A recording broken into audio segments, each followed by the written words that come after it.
I think sometimes you do have to adjust your perception of yourself to build momentum.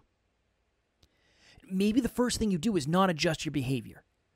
I'm okay with, if you're the lowest you've ever been, I think you need to inject yourself with worthiness to get to a place where you feel like you deserve to pour into some level of effort.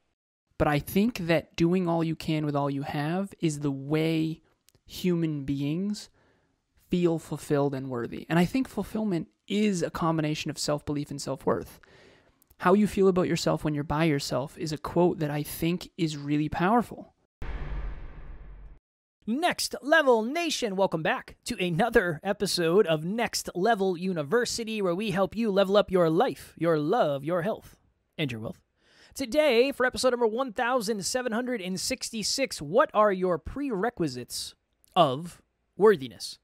So, Alan has a client who was reading a book by Brene Brown, where Brene talked about the prerequisites of worthiness.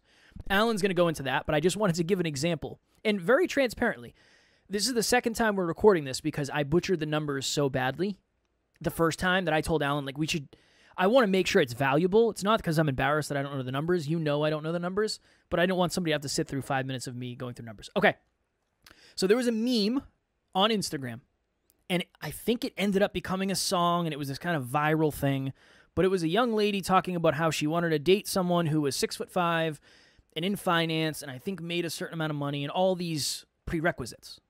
Speaking to prerequisites. Okay, according to Cliff's Notes, whatever that is, I guess I Googled it, AI came up, and it said, according to Cliff's Notes, 0.17% of American adult men are taller than 6'5". So for context, and Alan told me to say this because I butchered it before, if you were at a concert and there was 100,000 men in the audience, 170 of those would be over 6'5". Correct. Now, if we were to say, okay, how many of them are also in finance? The number would go down exponentially. How many of them are also good-looking to your specifications? That would also go way down. How many of them make a certain amount of money? That would go way down. How many of them are willing to be with you? How many of them are willing to be with you? That potentially could go way, way, way, way, way, way down. If you look a certain way, maybe it goes up. And how many of them are actually like good people? That's a whole nother equation. So the reason I wanted to share that is if that is somebody's prerequisites, if the prerequisites are, in order to date me, you must look a certain way, you must make a certain amount of money, you must be a certain height, you must have this, eventually it gets to the stage where we're talking 1 in a million and even further beyond that. And that's potentially setting you up for a losing game. Well, imagine if your internal prerequisites for yourself to feel worthiness are similar to that or even longer odds, you're going to be struggling because you're going to be searching for stuff that is just hyper unrealistic for you to ever fulfill. You go. Well done. Yeah, thank you. You're welcome. Second time's a charm. The first time was a ripe piece of shit, but the second one, not terrible. Not terrible. Yeah, well done. Thank you. Strong speaker, my friend, the second time. Yeah. The client that I'm referring to is having a wonderful existential crisis, and I mean wonderful because she said our last call after, this is verbatim, and I'll keep it anonymous, and if you're listening, which I know you are, what's happening? Shout out. Our last call, shout out to you, our last call effed me up in the best way. And in the best way was in parentheses. I told this person, I said, and this is one of the biggest challenges that I have with our podcast, Kev. We preach holistic self-improvement in your pocket every day from anywhere on the planet, completely free. Always. This is Next Level University, or that is, or whatever our intro says. Welcome to. Welcome to. The problem with holistic is it's also wildly unrealistic, and I'll explain statistically why that is. I also think, even though it's unrealistic, it is something we should all shoot for, by the way, so that's a duality. If you are 1 out of 100, top 1%, in health, top 1%, 1 in 100 in wealth, and top 1% in love, you are 1 in a million. The mathematics works out to 1 over 100 times 1 over 100 times 1 over 100. And you can look this up. You can research this. I studied probability a lot and statistics. So to be 1 in 100 in your lifetime in health, wealth, and love, you are 1 in a million. Not bumper sticker, fortune cookie, 1 in a million. I'm talking you are statistically 1 in a million. And if that's what you're going for, kudos to you. And also, very, very hard. Don't expect being 1 in a million to be easy. Okay? This client, you know who you are, is reading a book called Daring Greatly by Brené Brown. Highly recommend it. I read it a long time ago, but Brené's work is definitely super important. And I respect and admire Brené's work so much. Okay. I pulled up the specific quote that talks about prerequisites from the book online. This is Brené, not me. The important thing to know about worthiness is that it doesn't have to have prerequisites. We are going to talk about that because I actually think, of course I would think this because I try to earn my worthiness and so does Kev. So we're going to talk about that, but I do think tying your self-esteem to how well you do at things actually can be productive. But anyways, here we go. Most of us, on the other hand, take this too far, what I was saying, have a long list of worthiness prerequisites, aka qualifiers that we've inherited, learned, and unknowingly picked up along the way. Most of these prerequisites fall in the categories of accomplishments, acquisitions, and external acceptance. It's the if/when problem. I'll be worthy when, or I'll be worthy if. AKA, and I'll give you some examples from this client. She wouldn't mind me reading this. She came up with, and this is what she said, "Our calls are effing me up in the best way and causing me to really think about myself and my life. I started listening to Brené Brown's audiobook, and she mentioned something about our prerequisites for worthiness, our prerequisites for reading out loud in public and speaking. No, our prerequisites for worthiness. So I wrote mine out. My prerequisites for worthiness are," and she came up with 25. And these are unattainable. A lot of these are unwinnable games. Some of them are doable, right? Be strong, fit, and healthy, lean and muscular, minimal fat, etc., etc. Okay? But they're very specific. Now, kudos to this person, this client, who's having the humility to look in the mirror of what would need to be the conditions for her to feel good enough. That is humble pie. So I'll just read you one anonymously. Super fit, lean, muscular body. Minimal fat, perfectly round glutes, flat stomach with abs, and no more rib flare. Lean, fit arms, feminine demeanor. That's just one of the 25. AKA... I was going to say, that doesn't take into effect any body dysmorphia you might be dealing with, any past conditioning you might be dealing with, any of that. That doesn't even take into effect that. Yep. That's just one of 25. And so at the end of these 25, she said, verbatim, anonymously, "This list is absolutely jeffed." She said effed, but I'm trying to keep it reasonable. A lot of our listeners have kids listening too. "And it's not fully completed yet. I guarantee you there's so much more. Like, no crap," she said, the S word. "No crap, I don't feel good enough. Look at everything I have to be in order to feel good enough. This is effing ruining me." Now, I'm so proud of her because the truth is she is playing an unwinnable game. I try to tell this person all the time, like, listen, a lot of people out there, I'm going to be very honest, think they're better than they are. That's detrimental. Thinking you're better than you are is called arrogance. I struggle with it too. It's detrimental. Go do a 5K, realize you're not, okay? That's what I did. The point is this person is the opposite. You are beautiful and fit, and you still think you look like crap. That is such a negative, inaccurate way, but all of it is past conditioning, and this person came from a family that's very, I would say they find all the things they don't like and highlight those more than the things they do like. Okay? And all of us have conditioning, either overly inflated good or negative. Okay? If you're completely out of shape and you still think you're in great shape, I've been there too. You think you're better than you are and you need to be level set. Like the time Kevin said, "Hey man, you're delusional." if you're like her and you're super fit and look like a supermodel and you still feel like crap about yourself, you seriously need to work on self-love and affirmation. Kevin and I have been talking about this a lot.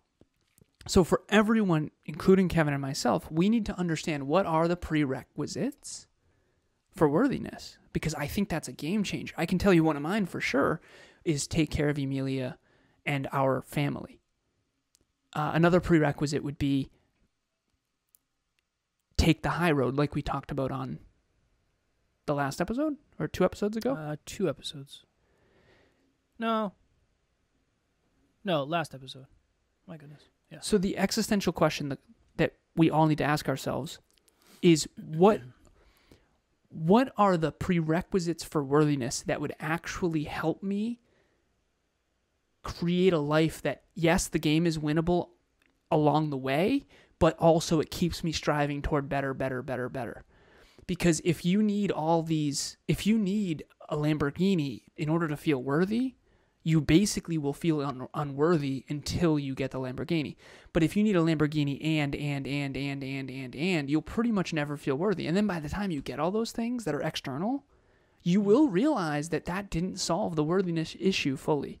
Because the worthiness issue does stem from something deeper, which is, I think, fulfillment and self-esteem and self-trust and who you are as a person and being proud of the person you've become. Well, and the other thing that makes it super hard is I think oftentimes we probably... Oh, my shoulder just got locked. I think that we often take other people's prerequisites and then adopt them as our own. 100%. That's been a thing. One of the hardest things about my journey, my relationship with height, is I know most women like taller men. Mm-hmm. So it's almost like in my mind, of course I'm going to adopt the prerequisite that most of the women I've spoken to want. And that becomes this weird thing. And again, there's nothing I can do to change that, so it's not necessarily a prerequisite. But then there's the female equivalent. Most guys do want, voluptuous, attractive women too, right? So yeah. It's. I remember there was someone in my past who said, "Alan, you don't understand. Overweight women get overlooked. It's almost like you're not even there."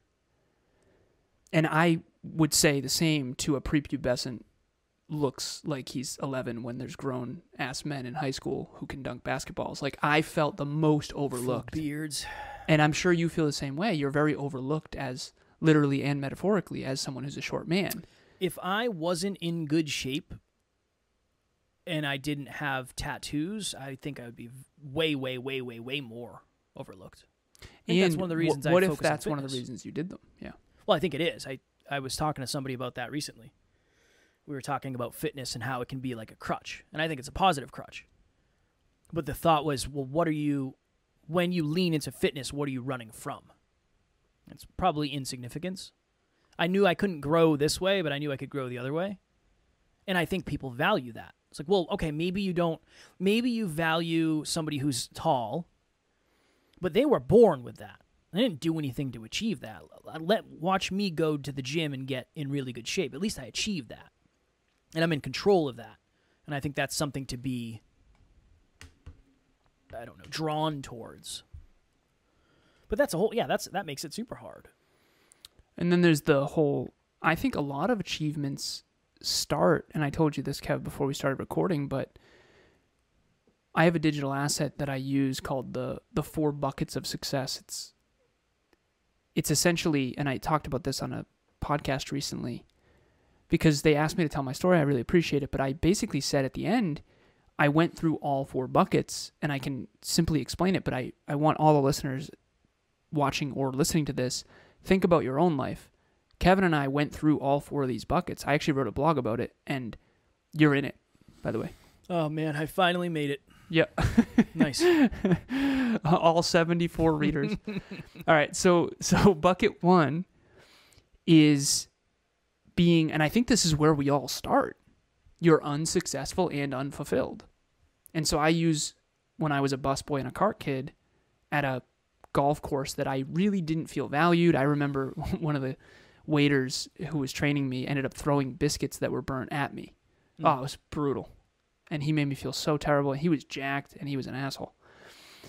And there's nothing I can do about it because he's 3 times my size, so I just have to sit there and take it, right? I wish I had me now to, like, be there. Oh, I get so emotional. I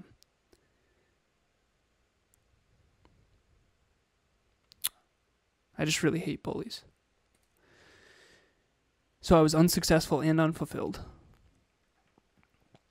And then I went to the next bucket, which was super successful and deeply unfulfilled. So I, went off and made 1,000 times more money than that guy. Maybe not 1,000, but definitely 100 times, right? And I thought that would fill the void. And I was super successful. I was a top 1% global earner, corporate, blah, blah, blah, tech companies. But I was unfulfilled deep down. Then car accident happens at 26. For the new listeners, I'll give reference probably another episode. But after that, I got the second chance my dad never had. And I decided to go all in on personal growth, self-improvement, character over everything, redesign my life from fulfillment as the focal point. And that's what I did. So I spent all my money and I liquidated all my stocks and I went past broke and built my own businesses. The first one was a failure, so second business with Kev. And they kind of merged together. But essentially I became fulfilled as hell as who I am, super fit. I became my own hero, but I was unsuccessful. And then eventually, and this is the place I think all of us want to get to, and this is the mountain that gets higher as you climb it, by the way, but I eventually got to the fourth bucket, which is where I think we all want to get, which is I'm successful and I'm fulfilled.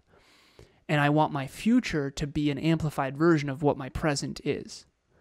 And I think that that's a place we all can get to. And that goes back to yesterday's episode where Kevin and I were talking about how we are fulfilled where we are, so we kind of don't regret our past, but we still kind of do because we obviously made many mistakes and that kind of thing. So where are you in those 4 buckets? Because ultimately that's what my coaching is I find people, or people find me, I should say, that are in 1, 2, or 3 that have the humility to come get help to get to bucket 4.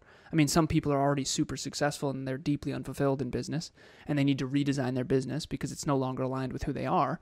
Or they're super fulfilled, but they don't know how to turn their passion into profit. And so ultimately those are the 4 buckets of the human condition. And I think every movie that's magnificent goes through those to some extent with the characters, and not just movies, but also like literature in general. I was thinking of Titanic when you were talking about movies. Nice. Need to watch it. It's been a minute. It's a great one, man. You want a good cry, that's the one. No, I don't cry at that. First movie I ever saw in theaters was that. I thought Leonardo sacrificed his life for the movie. I was like, that was noble of him. He's really gone now. Which tells you a lot, because I think that was like 1999. That came out in 1999, so I was 10 years old. I think it was 98. Well, I was 9 years old. I had no idea what was going on. Very clearly. I had a point to make. Because I can tell. So sometimes Alan will see me and he's like, this kid's floundering. I think he's floundering right now. I have to find a way to save him, and then he'll start a different conversation. I think that's probably what you're trying to do. I'm fine. We're good. I got it. It's here. I was just talking about Titanic. We were talking about this a little bit in the beginning, and I don't know where I stand yet. I think it depends. You don't necessarily agree that you shouldn't attach your worthiness to anything. You shouldn't attach it to results. It should just be this thing that stands alone by itself. I think we should talk about that a little bit. Mm-hmm. This is my new belief, and I don't know. I'm not sure. I'm not sure what my ultimate belief is. But I think true worthiness comes from making personal progress. Whatever personal means. I would venture to guess that if you're struggling to get out of bed, and then you get out of bed one day, you're probably going to feel more worthy. Does that mean you accomplish all of your goals? No. Is that considered progress to somebody? No. No, but that's personal progress to you. And I think that's a really good start point for measurement. Because if you're making progress, you are achieving more, and you are learning more and you're pouring more into yourself, thus becoming more worthy. Extrinsically, not necessarily intrinsically. I think that's where it gets mixed up. So that's just my current thought. Obviously, we'll have a chat about it, but what is your perspective on that? The first thing I wanted to say was, I don't think this may not land now, but I thought it was funny in my head. I'm not trying to save you. I'm trying to save the listeners from you. No, that's good. I like that. That's good. I respect that. Okay. Yeah, I'm kidding. that. I didn't think you were You floundering. can't say I'm kidding after the joke. It negates the joke completely. No. I'm telling you, it does. But a lot of people don't know when I'm being sarcastic because I'm so serious. Well, I laugh. When I laugh, people can know that you're kidding, I think. But when people don't laugh. Well, but I'm going to laugh. Sometimes you don't. Are we in a stalemate right now? So you don't want me to go down this road, but I need to. I think it's important. Oh, boy. The worthiness piece. Yes. We had this framework that we've used that has to do with self-belief and self-worth. The victim, the villain, the hero, and the guide. The Titanic is a great reference, and I'll be as brief as I can about this. Oh, boy. But I do think this is unbelievably important for everyone to understand in your own life. The reason why movies move us, huge film buff, but also literature in general, moves us is because it's just describing the human condition. And those 4 buckets, in a way, are very congruent with victim, villain, hero, and guide. I mean, the victim is someone who's unfulfilled and unsuccessful. The villain is someone who's successful and deeply unfulfilled and ends up hurting other people. The hero is someone who is fulfilled but maybe not successful yet. And then the guide is someone who's both fulfilled and successful, and they just want the greater good. And in Titanic, I think it's a good movie to use because most people have seen it, statistically speaking. It's one of the most successful movies in history.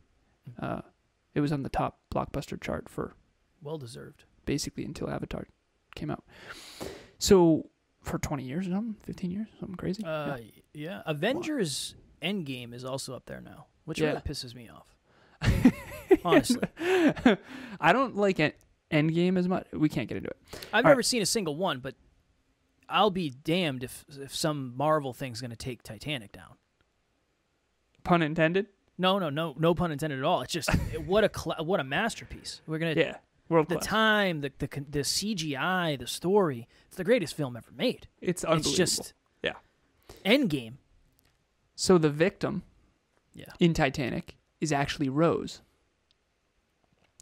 She is suppressed by her terrible partner, Cal, who's an arrogant a-hole, and society who believes women are not worthy of success, opportunity.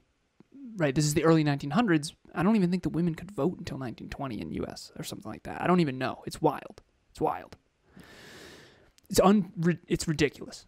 It's completely ridiculous. So anyways, she's suppressed by society and she's suppressed by Cal. And she's suppressed by her mom, who is basically broke, pretending to be wealthy in order to not end up a seamstress. And if you've seen the movie, you'll relate, but you also probably haven't studied it to the extent that I have. Okay. Then there's the villain, which is Cal. And Cal is... So the victim has low self-belief and low self-worth.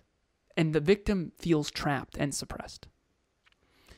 And the villain is suppressing the victim and has low self-belief and fake self-worth. They have high self-worth and fake self-belief. It's all ego. It's all... I'm the man, even though my dad is the one who, he's a trust fund baby, for lack of better phrasing, okay?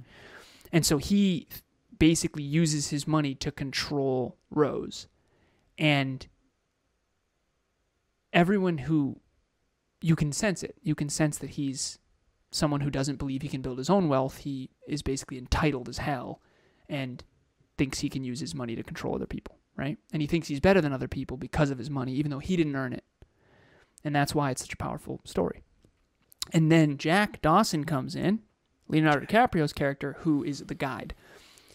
Most people think he's the hero. He's not. He's the guide. And the guide shows Rose that she's trapped.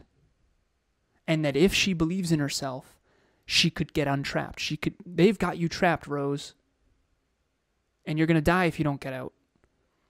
Maybe not at first because you're strong, but that fire I love about you is eventually going to go out. I love the movie. Okay. All right, so fast forward. The victim decides to become the hero and say, you know what? F y'all. I don't care if women are, less worthy in the eyes of society. I don't care if Cal, I don't care if I lose his money. And then I don't care if my mom hates me for this. I'm out. And the scene where she says, I changed my mind, Jack, and then they kiss, the beautiful scene, that was awesome, in front of the ship. That's basically the hero's call to action, where the victim became the hero and said, it's game time, I'm out. Then the whole rest of the film is basically an adventure where she's trying to climb out of the clutches, and Cal's trying to pretend that so-and-so stole the diamond and all kinds of stuff, right? So at the end of the day, Rose becomes the guide at the end when she throws the diamond. That's when she became good enough as she is. Now, do I think she should have thrown the diamond? Yeah, I'm devastated. Devastating news.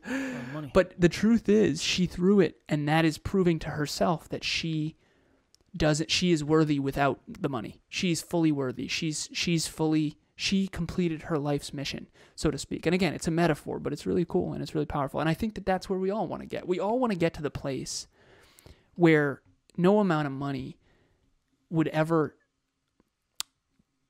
convince us to go against who we are inside. And I think that that's why film is so powerful, because it shows us a hero who is a victim first and being suppressed by villains, and then becomes the hero and finally has the courage to believe in themselves, and then goes on a journey with a guide, a mentor, and eventually becomes the guide themselves. I think that's what every movie is in a nutshell, and I've been studying this since I was a little kid because I always felt suppressed. Next Level Nation, what is happening? If you've thought to yourself, I want to try coaching, but you don't really know where to start, group coaching would be a wonderful place for you. That's really why we created it in the first place. We start a new round every 90 days. So if you're hearing this, go to the website, nextleveluniverse.com, and we have the landing page where you can actually hold your spot right now. Even if there's a group going on right now, you can still lock your spot for the next one. The biggest thing that we've seen is as we get closer and closer to the date, unfortunately, some people end up missing. The group fills up and they can't do it, and then they end up regretting that. So please head over to the website. The link will be in the show notes, and we would love to see you there. So you started that epic monologue out with that you were going to talk about the worthy piece. Mm-hmm. You want to go there? Would you like to go there now? I think that worthiness comes through earning it, like you mentioned. Because you can't just jump to worthy. I just think I think it's important to state that it's personal. I think that's an important piece that a lot of people miss out. We talked about this recently. You can either change your perception or you can change your behavior. Mm-hmm. Okay? So I don't really have a good example because I don't want to say anything too hardcore, and I don't want to offend anyone. And I want it to be constructive. I am very real with myself when it comes to my fitness and my physique. Now, I'm allowed to do that because it's my body, and I am the one who works on it. And I also know what I'm capable of, and that's an important piece too. Very rarely do I adjust my perception and say, oh, Kev, it's fine that you're not in the shape that you once were, or, yeah, you're so much busier now, and you have a household and a business and all these clients. That's me changing my perception, saying it's okay because of these things. Changing my behavior is saying, Kev, you are living below your standards, and you're more fulfilled when you're in shape, and you feel more worthy when you're in shape, right, wrong, or indifferent. That's just my truth. I feel like I'm investing more in myself. I feel better when I'm in shape. I just do. That's me changing my behavior, saying, yeah, you've kind of let it go. These are the things we need to do to get it back. I think worthiness is very similar, where am I intrinsically worthy on both ends? Absolutely. I think 100%. Am I more worthy, me physically, personally, when I'm doing the work? Yes. I think I'm more worthy because I'm more worthy to me. It's not about other people telling me I'm worthy, because it doesn't matter. If anything, people want me to go to the gym less. I know. That doesn't matter. I don't care. It's not about. It's for me. This is for me. Yeah. Nobody's gonna see me. I don't go to the beach. Nobody's gonna see me with my shirt off. Yeah. It's not about that. It's about me. It's about my journey. It's about the way I feel. That's why I think it has to be personal, meaningful progress. It's different to everybody. Yeah. But that's really my. Again, I don't want to offend anybody, so that's why I'm talking about me. But my truth is, I don't think I deserve to feel as worthy if I'm not putting in the work.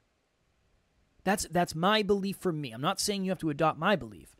But I'll tell you what, when I was sitting and blaming other people for why I wasn't quote-unquote successful and making excuses and letting myself down and leaning more into vice than virtue, I definitely wasn't. I didn't feel as worthy, and I don't think I should have. But that's me. So I'm not going to put my standards on you. I'm not going to put my standards on Alan. But that is my perspective on it, and I think maybe it's a unique perspective. I don't know. But that's my perspective, at least. The best, most practical way I can help people feel worthy, and this is the only way that's ever worked for me, and I do think this is universal. I really do. I believe this is a principle that applies to all of us. The way in which it applies is different. Okay? So the way in which it applies is different. But I think that doing all you can with all you have is the way human beings feel fulfilled and worthy. And I think fulfillment is a combination of self-belief and self-worth. How you feel about yourself when you're by yourself is a quote that I think is really powerful. And I don't think anyone else can give that to you. I know some people who act like they love themselves when they're in public, but behind the scenes, I know they're not happy. I know they're unfulfilled, and I know that they're not proud of themselves. I know that they're letting themselves off the hook. I know they don't like their physique. I know that they feel trapped and unhappy, and I have compassion for that. But I also know that those very same people didn't have the humility to go get a coach or to go get a therapist or to listen to this podcast. And so at the end of the day, it's an inner game. And yes, it's also an outer game because you have to serve something greater than yourself, because I think that's also a part of our calling. I really do believe it comes to growth, impact, and quality of life. I think it comes down to a tree grows as tall as it can. I feel like human beings are usually only feel worthy when they are in alignment with their own unique potential and their own unique contribution. I do believe that to be true. That's what's been true for me. That is what's been true in my clients. And I always ask this question to all my clients. Clients out there listening, you know this. When were you the most fulfilled? AKA, we need to look into your past and figure out what was different back when you were fulfilled. And I'll tell you what I never hear. Well, I was just hanging out, enjoying myself. Yeah. Well, is fulfillment connected to worthiness for you in your perspective? Yeah, 100%. Yeah, I mean, I think fulfillment is really just a feeling of worthiness in a way. It's when you're fulfilled, I always say it's the soul's recognition of alignment with your highest calling, but that sounds fortune cookie. When you're fulfilled, you feel worth it. You feel valuable. Yeah. You feel of value to others and to yourself and to the world and to the human race. Momentum. Yeah, I think that's I think a huge piece of worthiness is feeling momentum towards something. Yeah. It's something meaningful. Something meaningful. It's something like you know whether or not you did it today. I know. I don't feel super worthy on Sundays when I'm hanging out doing nothing. I feel pleasure. I feel R&R for sure. But I feel more worthiness on day. I don't want to be here right now doing this podcast. I love life. I'm not saying that. I am so tired and I am so hungry. And when Alan and I started, it was like, I really don't want to do this today. I really don't. I just don't. I just got to get in the flow. It just feels like it's so hard to get going. And then once we started, it was like, all right, cool. But I'm going to be very, very proud of myself and I feel very, very worthy because I'm doing the thing that I don't really want to do. Again, I love podcasting and I'm grateful I get to do this, but some days you just don't want to do it. Mm-hmm. Some days I didn't want to go to the gym today. I dragged my ass to the gym. It was like, oh, man. But you're glad you went. I'm glad I went. And again, I love Monday. I'm not saying I don't love it. It has nothing to do with the fact that it's a Monday when we're recording this episode. But there's something to that. I'm okay. I guess this is kind of my perspective. When you are struggling more than you've ever struggled, kind of going back to what we talked about with affirmations, I think sometimes you do have to adjust your perception of yourself to build momentum. Maybe the first thing you do is not adjust your behavior. I'm okay with, if you're the lowest you've ever been, I think you need to inject yourself with worthiness to get to a place where you feel like you deserve to pour into some level of effort. And that reinvigorates it. There's something to that. Again, this is just my perspective from what I've seen, what I've experienced. I'm not saying this is the truth. That's not what I'm saying. But there's something about you can change your perception to a negative place. Well, I don't need to. I'm going to use weight loss, but don't villainize me for it. Yes, you could say, well, yeah, I weigh more than I did a year ago, but these are the circumstances. That might be true. 100%. And you could have the same conversation with yourself month after month after month after month. But eventually, say you get to a dangerous place with weight, changing your perception is not going to help you anymore. It's going to hurt you. It's going to hurt you, and it's going to hurt your family, and it's going to hurt the people you love. That's when it's time to change your behavior. But in the very beginning, if you need to change your perception so you start doing the positive things that you'll eventually be grateful you did, I'm all for that. But it's not sustainable to be that way. Are you changing your perception to get yourself out of it and make excuses, or are you changing your perception to get back into momentum? That's a good way to put it. Yeah. Meaningful momentum. Meaningful progress toward meaningful goals for a meaningful purpose in alignment with your core values and your core beliefs and whatever the high road is for you. That's the game we're all playing, and some of us are just learning how to play it better than others. And it's really important to understand that. Are you changing your perception to make an excuse so that you can stay where you are and be comfortable? Or are you changing your perception to go and grow and contribute and be proud of who you are? And ultimately, that's what we all want, right? We all want to be proud of who we are. We all want to be proud of what we've done with this gift of life. I'll go briefly with this, but I had a moment that it's very scary for me to share, but it's very important for me to share. I've been on 2 podcasts lately. I've been on a lot of podcasts lately, but one of the podcasts, 2 of the different podcasts that I've been on in particular, I did have a moment of sadness. And I don't know if I've shared this with you or not yet, Kev, but I had a moment of sadness, and I'll keep this anonymous always, but this is like really close to the heart for me. I had a moment of sadness where I had this moment. Why is this other person who's trying so hard to succeed in podcasting? Because deep down, this is really scary to share, okay? These other podcasters I'm referring to, I'll keep it anonymous, are not going to succeed. And I do know that. And the reason why, ultimately, is in the economy, value matters. And when you and I have a podcast, and we're working as hard as we do on our podcast to add as much value as possible, it's going to be very hard for these other people to keep up with us. I think we're naturally inclined communicators, and while we kind of suck a lot, we are statistically on the higher end, okay? We're doing what we're meant to do in the world, I think. These people are putting in so much time and so much effort to try to succeed at the level we succeed. And I had this brain moment. My brain calculated that it is impossible for them to succeed at the level we will succeed. That's like me trying to beat LeBron James at basketball. It's never going to happen no matter how hard I try. And my brain said, no chance. My heart said, that's so sad. That makes me so sad. I was sad. I had to pull myself out of sadness live. Why, Alan, do you get these gifts?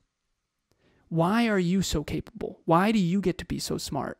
Why does communicating come easy to you and so hard to others? Why do you understand business? And why do you succeed at most of the things you try? And why do these other people put in just as much effort as you and they don't win? And I got really sad. I figured out the antidote to my sadness, I think. And it's taking responsibility. I had a moment live on these shows where it was like, I have a responsibility to use my gifts to serve the world at a greater level.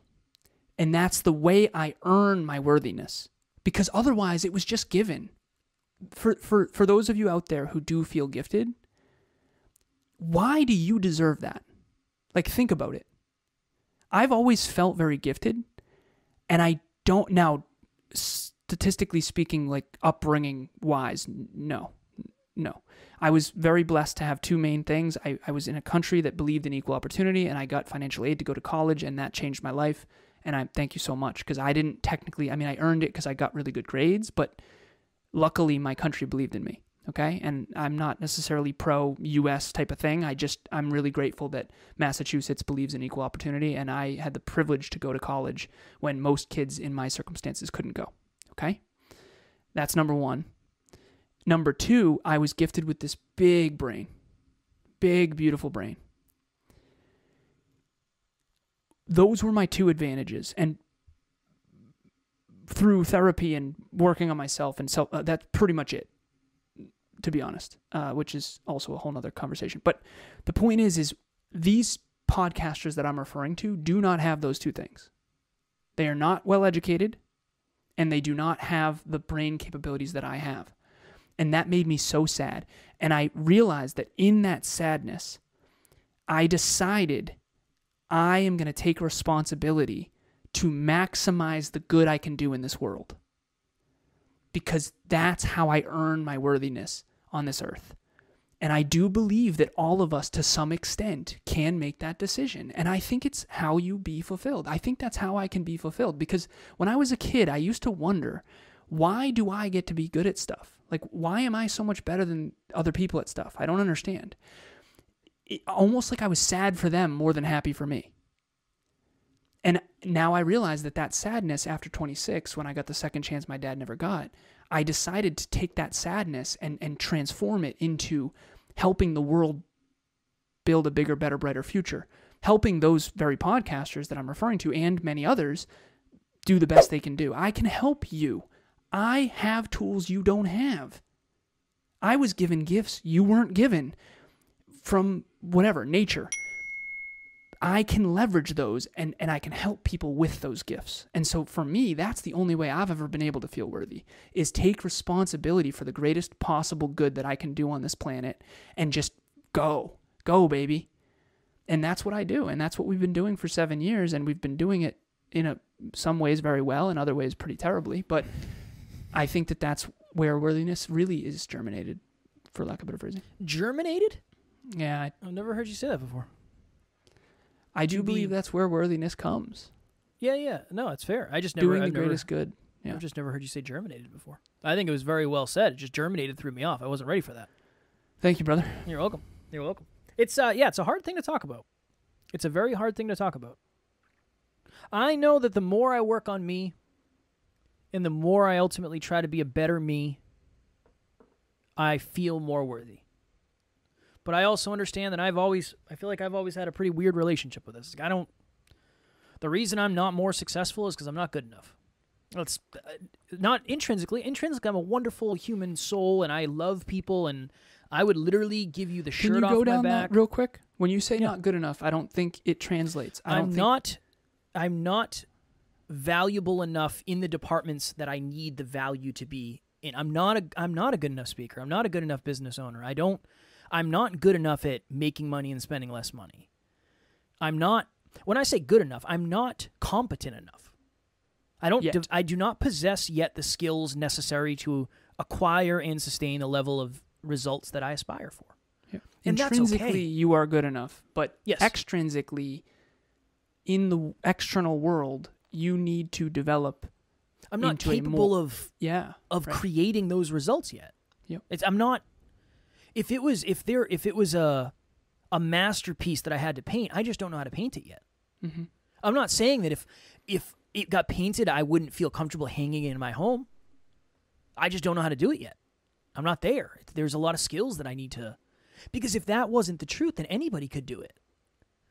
That's the entrance fee for achievement, is knowing how to do the thing and then sticking it out long enough. What does Michael Burt say? Long obedience in one direction with improvement at the core is how great people accomplish great things. And some of them, believe it or not, don't feel worthy until way later. And that's a paradox. But how do you get worthiness along the way and fulfillment along the way, but still achieve great things? And I think that most achievements are born out of unworthiness that then develops into drive, and then that drive eventually creates, if it's in alignment with self-awareness, I think it creates fulfillment and worthiness. So I'm really grateful that you're as honest with this as most, because a lot of people really, well, Kev, some people are sitting there like, you're good enough. You're a good enough business owner. No, you're not for your goals. I'm exactly good enough for the results I have currently. Yep. That's all. And that's okay. I don't, Yep. There's zero piece of me that is offended by that. It just is what it is. Mm-hmm. Just like, this is the truth. Before my relationship with Taryn, I wasn't as good of a partner as I needed to be to sustain and grow an amazing relationship. That's all it is. Mm-hmm. And now I'm really good, but I'm not as good as I need to be. This is where I am in the journey, and this is the results I have. It's just, again, I don't know. I have a firm belief that you deserve what you work for. I've always believed that. I'm a bodybuilder at heart. I don't believe you deserve to be in better shape than I do unless you work harder than I do. I have been ripping on Alan all day in a loving way. I keep telling him, brother, you're screwed.